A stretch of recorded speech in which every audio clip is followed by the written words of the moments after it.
ক্লাসের একদম পেছনের বেঞ্চে বসে আছি, সামনে সকলে দাঁড়িয়ে আছে। বুঝলাম স্যার ক্লাসে এসেছে। আমি আমার মনে মোবাইল চালাচ্ছি, হঠাৎ একটা মেয়ে এসেই ঠাস ঠাস করে মুখে 2টা চড় মারলো। উফ, একটু হলে লেভেলটা কমপ্লিট করতে পারতাম। গেল মেজাজটা খারাপ হয়ে। সামনে তাকিয়ে দেখি একটা মেয়ে আমায় চড় মেরে যা তা বলে চলেছে।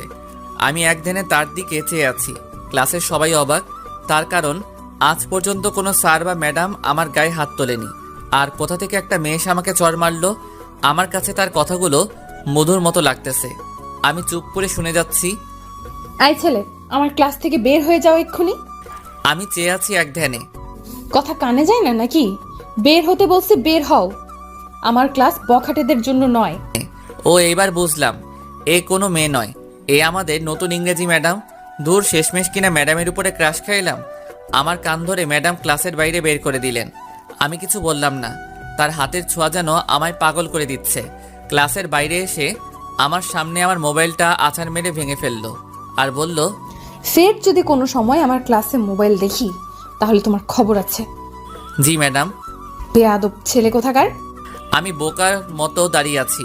ম্যাডামের তেজ আছে, তবে দেখতে কিন্তু জোস। প্রেম করলে এই ম্যাডামের সাথেই করব চ্যালেঞ্জ, মনে মনে বলতেছি। কিরে, তুই এখানে দাঁড়িয়ে কি বিড়বিড় করছিস?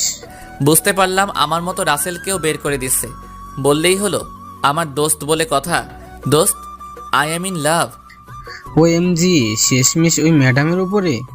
ও ভাই, মারো মুঝে মারো। ওই আমি মজা করতেছি না, সিরিয়াস।